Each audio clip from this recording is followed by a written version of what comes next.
Good afternoon, and thanks for tuning in to Politics in the Pulpit here on your hometown station, 98.1 FM and AM 1220. This is your holy host, the Bishop of Santa Clarita, Jerry Cook. I only call myself the Bishop now for the second week in a row because there's some men in my church that get a kick out of me calling myself the Bishop. Looking forward to stimulating conversation as we look at the world through the lens of the Word. We have a great show on tap for today. At the bottom of the hour, we'll be joined by Deborah Pauly with Lex Rex Institute in Long Beach, California. Deborah will be stepping in every first Wednesday, Lord willing, of the month in the place of Alexander Haberbush, as Alexander is actually representing attorney John Eastman in the whole Georgia debacle with President Trump. And so when all of that is over, Lord willing, we'll have a great scoop on the behind-the-scenes episodes of what has been going on with that whole indictment in Georgia and John Eastman and President Donald J. Trump. But we'll be discussing the latest attempt by the desperate left to use the 14th Amendment to disqualify President Trump from even seeking a second term. I just read an article today where I think 3 or 4 voters in the state of Colorado are petitioning their courts in Colorado to keep the former president off of their ballot in the state of Colorado using the Section 3 of the 14th Amendment. And again, we'll get into that in just a few moments at the bottom of the hour with Deborah Pauly. Did you see the video where Joe Biden walks out of the Medal of Honor ceremony yesterday before the chaplain offers the closing benediction? You probably heard this Vietnam vet received the highest honor, of course, the Medal of Honor. And that's great. You know, obviously he is due that honor, but yet the president gives him his medal, salutes him. He salutes the president, and Joe Biden just kind of meanders his way off the stage through the crowd, not really knowing what he's doing. At least that's the way the video looks to me. And here you have the poor Medal of Honor recipient simply standing there alone as the hologram in chief briskly walks out in an aimless fashion. I don't know, maybe he had to go to the bathroom or something, but I was wondering what the White House statement would be about this, because obviously it was odd behavior. Biden has given Medal of Honor recipients their medals in the past, and he had stayed there before, and he had waited for the benediction. For those of you in the secular world, a benediction would be the closing prayer by the pastor or the chaplain and or both. So I was just waiting with bated breath what Jean-Claude Van Damme Pierre was going to say, what's the explanation. But here is exactly what she said. The White House claims today, and that would be today, the White House claims that they had planned all along for Biden to walk out in order to minimize the COVID risk. That is exactly what they said. Now, I want you to think about this for a second. The First Lady got diagnosed with COVID, and evidently she's doing fine, but she's up at her Rehoboth pad right now resting. And the president, the hologram in chief, Biden, has been tested constantly here, and evidently he is tested negative. So he doesn't have COVID, and we've all heard the news that he is going to mask up now indoors for the next several days. So if they were thinking about minimizing the COVID risk, why even have a crowd and a journal gaggle there in the first place? I mean, why not just it be Biden and the Medal of Honor recipient and the chaplain? Why even have a crowd there to watch this momentous moment for this gentleman? On the other hand, the last time that Biden did this was actually kind of during the whole COVID debacle, and none of these plans happened then. Why are they happening now? Now, I want you to think about this. If a Republican did this, and let's just say that the update from the White House didn't come, that they, quote, planned for Biden to walk out. But if a Republican did this, like if Trump did this, it would be on an endless loop on the cable news networks as the ultimate sign of disrespect to the military and those who fought for the country. For the president to just hand the Medal of Honor recipient his Medal of Honor and then just briskly walk out. But again, Biden is a Democrat, so he'll get the proper cover for it, I'm sure, from the mainstream media. And, of course, the White House spinning this as they planned this all along. It's weird that they even have to comment on it. They should have mentioned this beforehand instead of having to play cleanup at the end. Well, talking about war and recipients of wonderful medals, how many of you saw the Gold Star families rip Biden a new one last week when they testified before Congress?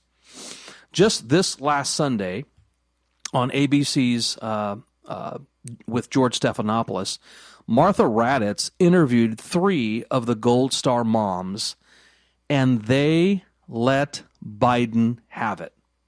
I mean, they ripped Biden a new one. Now, what surprised me more was that ABC News did not highly edit the clip. They included these moms saying some pretty rough stuff aimed at Biden and the botched withdrawal from Afghanistan in August of 2021 that caused the deaths of 13 of our service members here in the United States of America that could have been stopped had the call gone out to shoot the individual who ended up being the suicide bomber. But again, no statement that I have found, no statement from the White House or from John Kirby as to why that call wasn't made that would have saved those 13 members' lives, as well as endless amounts of people who died because of that individual blowing himself up. Now, I got a clip here. It's a little over 2 minutes. I don't know how much of this I'll play, but I want you to listen to this dad named Mark Schmitz. He's the father of Marine Lance Corporal Jared Schmitz, who was one of the 13 who died in 2021 during that botched Afghanistan situation. And Mark Schmitz is before the House Foreign Affairs Committee, and he is absolutely letting Biden have it. Again, it's just a little over 2 minutes, but it clearly and succinctly demonstrates the resentment these folks have towards the current occupant in the White House. Jerry, play clip 1. Not a single person has been held accountable. Our so-called leader can't seem to even utter their names in public, not even once. Mr. Biden has run his entire political campaign for 50 years as the family man. Well, I've got news for you, sir. The curtain has been lifting, and that campaign slogan will never work again. We have seen what's going on in your family, and even worse, we've seen how you've been treating us as Gold Star families. And there couldn't be anything more disgusting and cowardly than the way you have treated us. You are a disgrace to this nation. You have no business having ultimate command over our military, and I regret not saying that to your face when I had the opportunity in Dover. I felt it more important to bite my tongue, but I also had more important things on my mind at that time, like receiving my son's lifeless body stateside. While I stood there on the tarmac, watching you check your watch over and over again, all I wanted to do was shout out, "It's 2:30. But out of respect to the other grieving families, I bit my tongue once again. Well, as you could probably tell by now, I'm done biting my tongue. You, sir, stole their lives, their futures, their dreams, and have ripped apart 13 families. You cannot even man up and admit that. You, sir, gave us all the title Gold Star family. You, sir, discredit honor and integrity. 2 years later, there are things I find myself thinking about. Where and what was Biden's logic sneaking out of Bagram in the middle of the night before ever getting a single Afghan partner or American civilian out? This is the purest definition of intentional negligence. This is just one of many irresponsible and negligent decisions coming from the White House. In addition, leaving behind billions of dollars of our finest military hardware has led to the biggest international free market in history. Unfortunately, this will undoubtedly lead to more American military lives lost in the future. Between what has been happening here domestically, for example, the border, over the last 2.5 years, and all your failed foreign policy decisions, I would venture a guess that you have more American blood on your hands, Mr. Biden, than any president in U.S. history. That is Mark Schmitz, father of Marine Lance Corporal Jared Schmitz, who was before the House Foreign Affairs Committee last week, letting the hologram in chief have it. And by the way, if any of you would like to watch the clip with ABC News and the 3 Gold Star moms with Martha Raddatz, I believe that's either on the Right Scoop or on Town Hall. And I think it's about a 7 to 8 minute clip. But man, the last part of it is really what really hits home when Martha asks one of the mothers and said, at the very end of the ceremony when they were receiving their sons' bodies and their brothers' bodies, Martha said one of the ladies yelled, F you, Biden, something to that extent. And the mother said, yes, that was my daughter. And then she added, and she meant it. Now, folks, what strikes me more is that ABC News was okay with much of this being aired, which is interesting to me, because this seems to me that the media that is essentially covering for Biden and has done so for the last 2 years is starting to slowly leak some really negative things out about the president, and in particular about that botched exit from Afghanistan, which, by the way, if you go back to August of 2021, that's when Biden essentially lost the approval of the population. Up to that point, he was in the high 40s to low to mid 50s, depending on the poll that you were looking at. But ever since that Afghanistan debacle and the killing of these 13 service members, that's when he never recovered in terms of his approval rating. Americans will put up with a lot, folks. We can put up with a bad economy. We can give a guy a little bit of a break. They did that with Obama in 2012. They figured, well, maybe he needs another 4 years to fix things. But when it comes to people shedding their blood innocently, and they didn't have to, and they get killed senselessly because nobody shot the guy that was going to end up detonating himself, I mean, where's the White House explanation for why they didn't do that? Now, I got a theory. Why did ABC News allow this to come out as strongly as they did against Biden and basically let these Gold Star moms rip up on the hologram in chief? Here's my theory, and again, it's just my theory, and this could go completely wrong next year, but it's just my theory. I'm not a prophet, so I'm not boasting myself to be somebody here. But I think it's no secret that the Democrats want Trump to clinch the Republican nomination sometime shortly before or after Super Tuesday. That was their entire hopes with these indictments. This is why the concerted effort from Alvin Bragg in New York and this woman that supposedly was raped by Donald Trump, and we know what happened there a few months ago, and now the Georgia trial and others that might be following.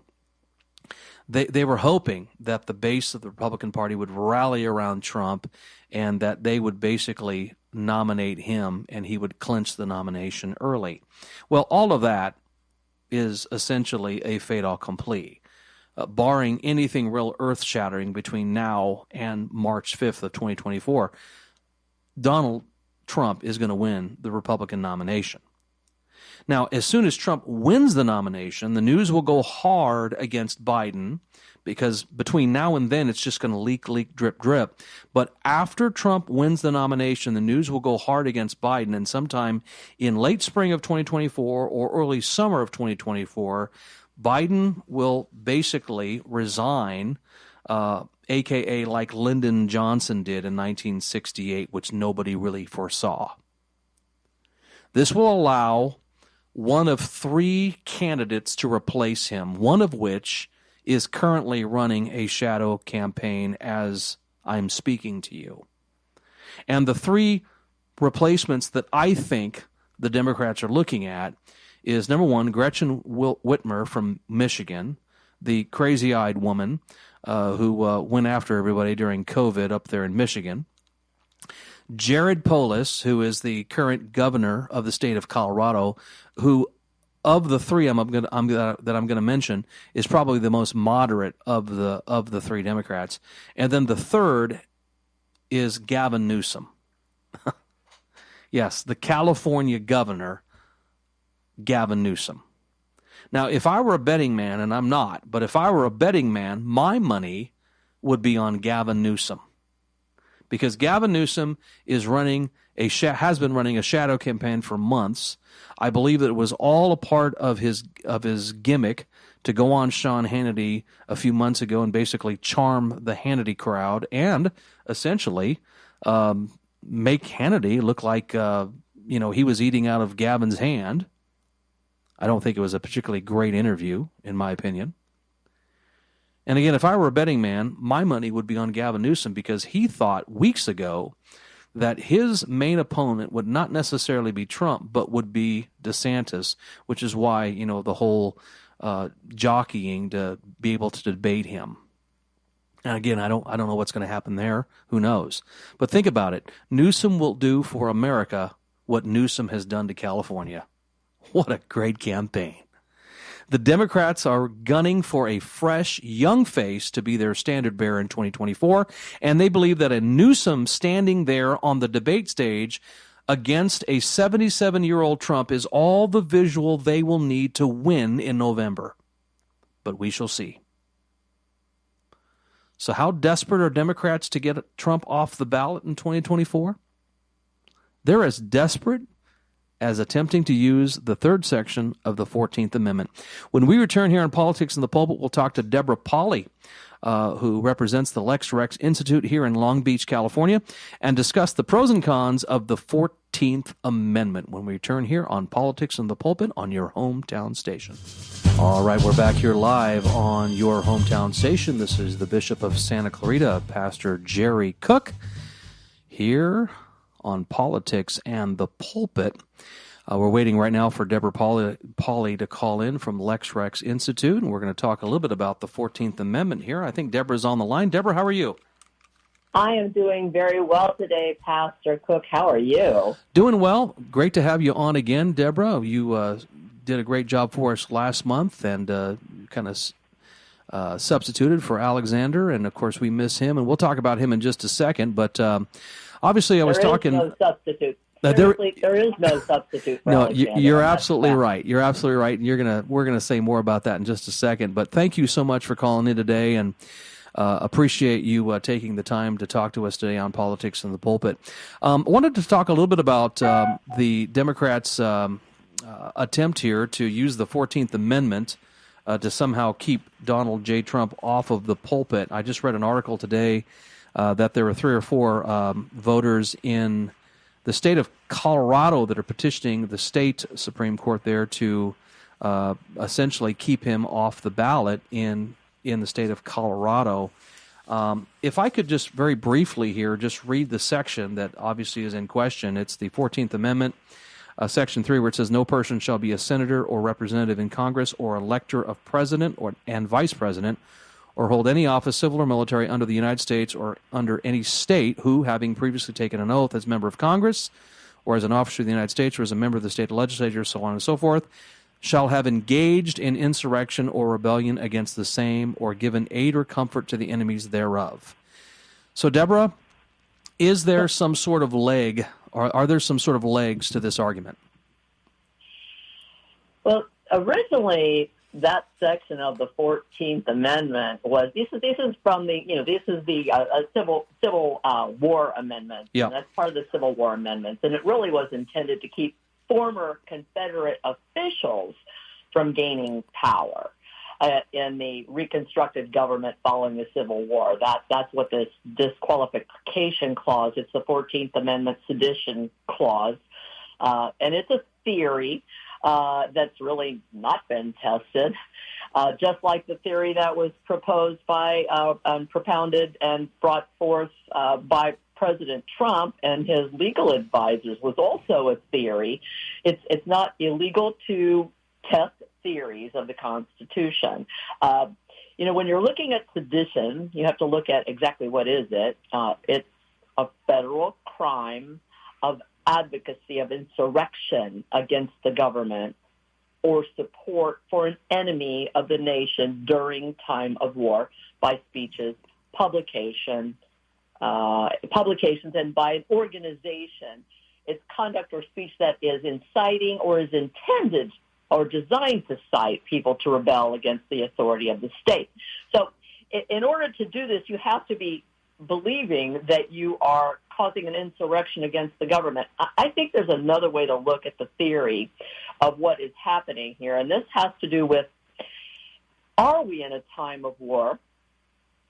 Asymmetric warfare is something you can discuss, and we probably should discuss. Many of us kind of grew up kind of looking at war as bang, bang with guns, and then you've got bombs, and you've got invasions of physical human beings, but there are other ways to conduct war.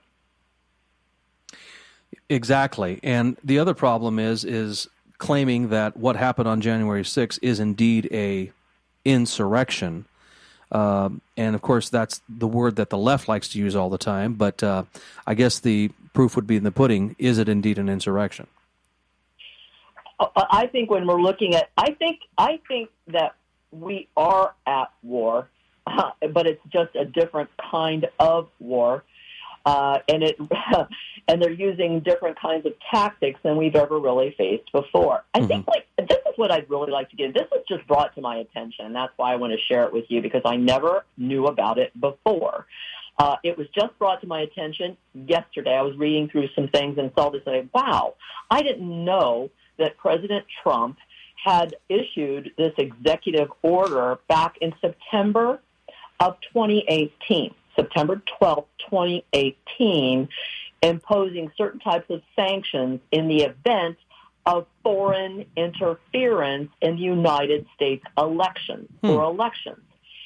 I think we've seen, lots of ways that foreign governments have attempted to influence or interfere with elections in the United States, whether it's making, a lot of big and kind of secret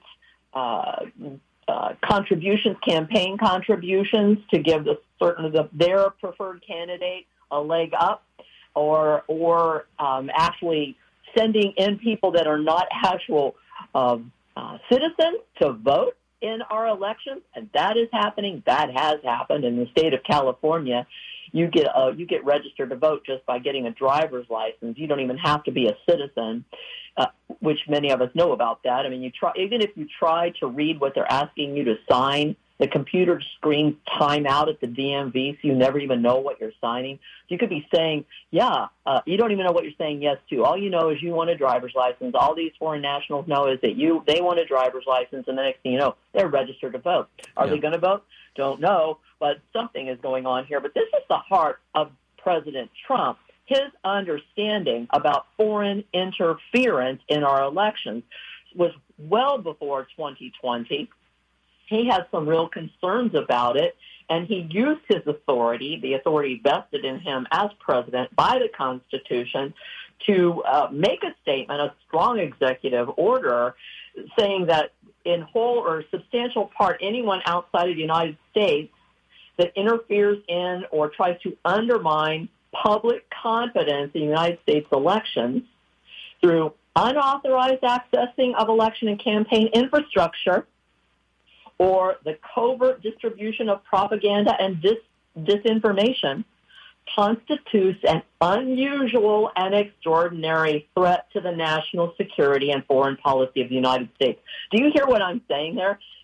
He was recognizing the interference that had been occurring and had been ramped up for who knows how long before the average American citizen started paying any attention. There are still some people who aren't paying attention to it. Yeah. I'm sure your listeners are, but more and more people have been, probably starting in 2016. But he was recognizing that this outside influence in our elections and interference with campaign structures outside companies building, the tabulating machines or components of those tabulating machines and shipping them into the United States. Those are very serious ways that you could, I'm not good at that kind of computer programming, but there are other people who are genius with it, and they can hide and embed things.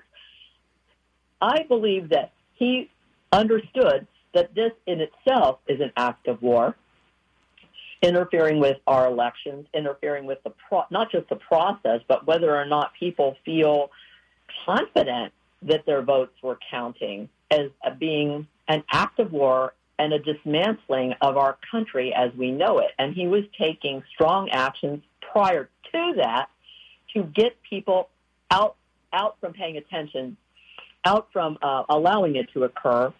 I don't think enough people paid attention to what he was doing when he was doing it, but the powers that be, those who are interested in a more globalist approach to how we are governed, are not going to have a positive disposition toward these kinds of executive orders. It's one of the reasons why it was suppressed. It's one of the reasons why he's been attacked. But I think he's been very consistent in his concerns, and I think it's a very realistic concern. I probably took you completely off in a direction you weren't expecting, but I think that's exactly what's going on here, is that perhaps we have actually experienced a coup d'etat. We're certainly acting like a banana republic.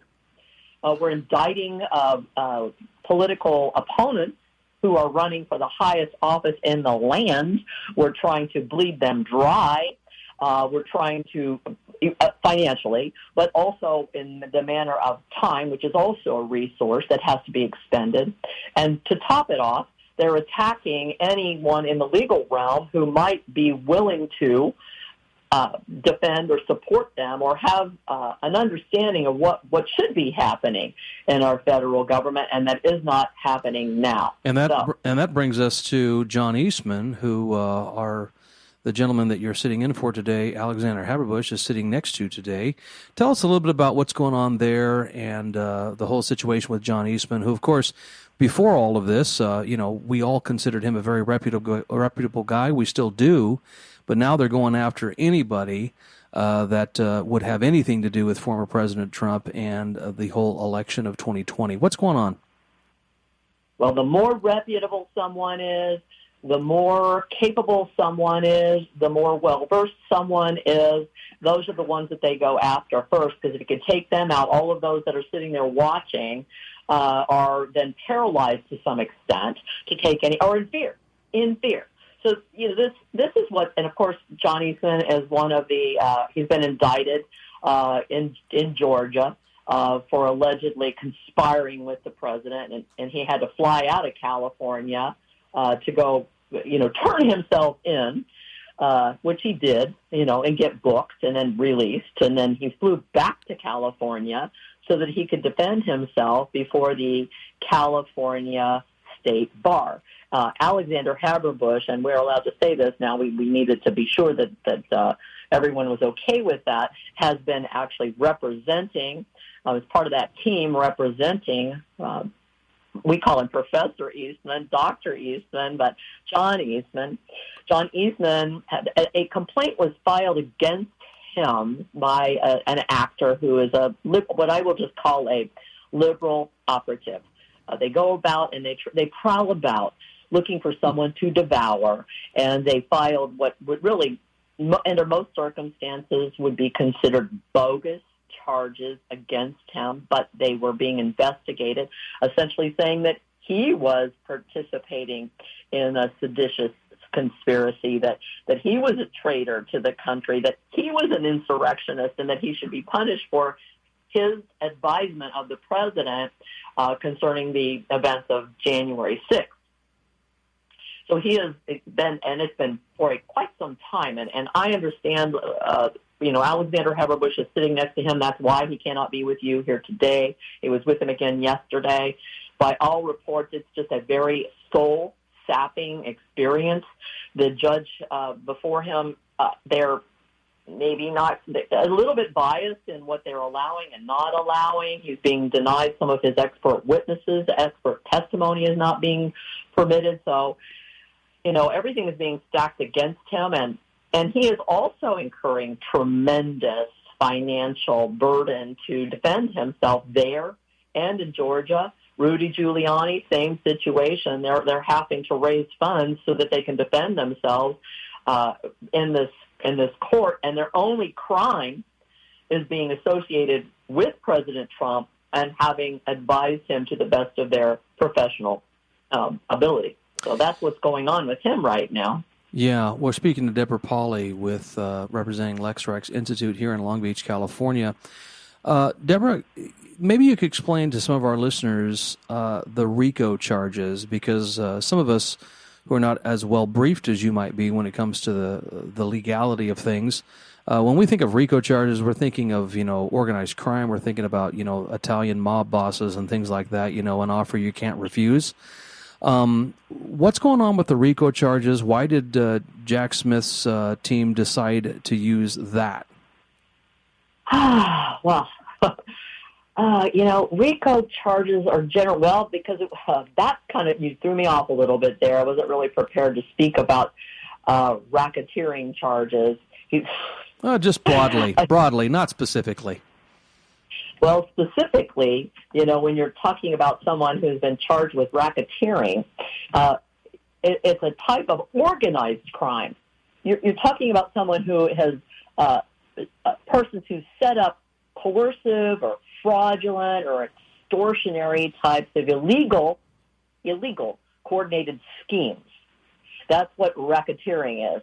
And they're trying to paint him as someone who knew that he didn't win the election, that he's fraudulent in his assertions, that that it's a scheme, when in fact it wasn't a scheme so much as how do we address the issues that we're seeing in various pockets throughout the nation where, they were specific in what they targeted, just enough to tilt the outcome of the election.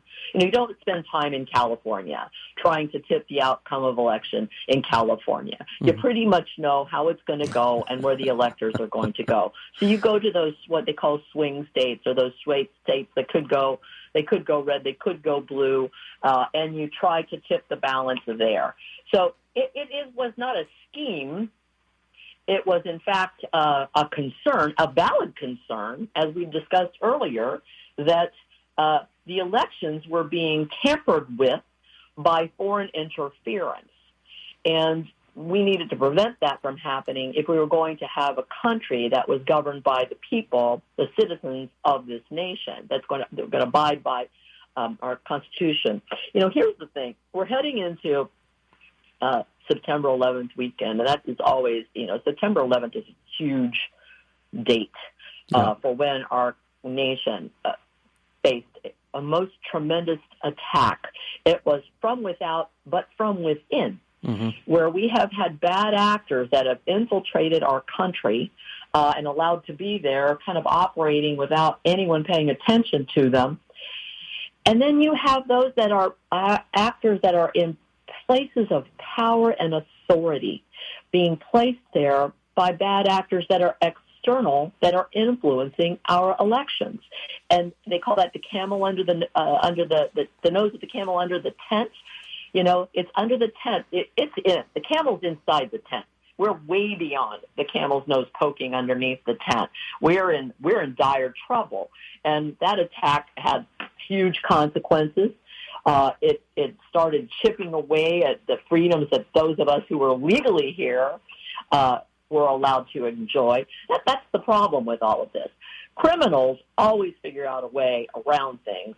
It's the law-abiding citizens who try their level best to behave in a legal fashion. Those are the ones that are targeted and have problems. You know, we already know Hunter Biden has taken buckets of money, millions of dollars from the Chinese government, and used and he's parlayed his father's position as president to for that influence, and has profited from that influence. And I don't see anybody going after him the way that they're going after law-abiding citizens who have. This is the only thing that they have that you can target them with, is the fact that they love this country, love the Constitution of the United States of America, understand that it is a unique document in the history of all mankind, and the United States of America, because of that, is one of the last great hopes in a very troubled world. Once you dismantle the United States of America and negate our influence and power on the world stage, the globalists can do whatever they want and run roughshod over everyone, absolutely everyone. Yeah, it's a scary situation, no doubt. When we come back here on Politics in the Pulpit, we'll ask Deborah Pauly, representing the Lex Rex Institute here in Long Beach, California, what are we to expect in 2024? Are they going to be able to successfully take Trump off the ballot? And if so, what does the Republican Party do when we come back here on Politics in the Pulpit on your hometown station? All right, we're back here on the final segment of Politics in the Pulpit here on your hometown station. We're talking to Deborah Pauly with the Lex Rex Institute here in Long Beach, California. And we're always thankful to have her here. This is her second foray onto the Politics in the Pulpit show with the Bishop of Santa Clarita, Pastor Jerry Cook. I wanted to just kind of set up this conversation, if I could, here on this last segment, Deborah. I asked you during the break, what were you doing? What were you watching the night the returns came in November of 2020? I remember in 2016, essentially resigned that Hillary Clinton would win. I don't know how you felt November of 2016, but I kind of was resigned that Hillary was going to win. And then, of course, the fates would have it, the Lord would have it, sovereignty would have it, that Donald Trump actually wins that election and becomes probably one of the most conservative presidents of my lifetime, save Ronald Reagan. Then we fast forward to 2020. I'm completely confident this time that Trump's going to win. I was looking at the rallies. I was looking at how Biden, had 5 people around, sitting in circles and, masked up, and nobody was coming to his events. They kept him in the basement. And the night that the election happened, I chose to watch something a little obscure. I didn't watch Fox. I didn't watch MSNBC, even though I was turning back and forth to some of those things. I chose to watch a YouTube show called Red Eagle Politics. And it was a guy that I was following that I liked, and he was doing a really good job of breaking down all the numbers. And when it came down to the point where he said, and my wife and I were both watching this, they stopped counting in Pennsylvania and in Michigan, I believe, and I believe one other state. I remember this was the oddest moment of the night. I looked over at my wife, and I said, they're going to steal this election. And it was the weirdest, most surreal moment in my life. And I wouldn't believe this 4 years later if I wasn't watching that program. What were you doing? What was your thoughts that night? And what was going through Deborah Pauly's mind? Well, I did think he was going to win, too. He had done a spectacular job in his first 4 years as president and had done so much good for our country. And his popularity had grown tremendously. But, 2020, what a setup. COVID was a setup. The lockdowns were a setup. The manipulations that occurred there. Unfortunately, President Trump did rely on his expert advisors in areas where he's a smart man. He's smart enough to know what he doesn't know. And so was willing to listen to advisors, professionals in the field of science and health, supposedly, and trying to do the best thing for the nation. But other than that, every single thing he did made our lives better. There was more freedom. There was more economic prosperity. We were standing up for ourselves on the foreign stage. We were, doing what we needed to do to bring back manufacturing to this country instead of having it all housed in China with, poor quality imports that were hurting us economically. Yeah. But I'll say this. One of the things that I will commend you for, and I know more and more people are doing this, is for seeking out alternative, what I would call underground media sources that are going to call out things like they stopped counting. The mainstream media should have been going, what? They should have been screaming it. That's the way the media is supposed to function. They're supposed to be that fourth rail, that fourth branch of government, right? We have three branches of government, but then you have the media. That's supposed to be the watchdogs, and the watchdogs are no longer doing their job. They're no longer talking about it.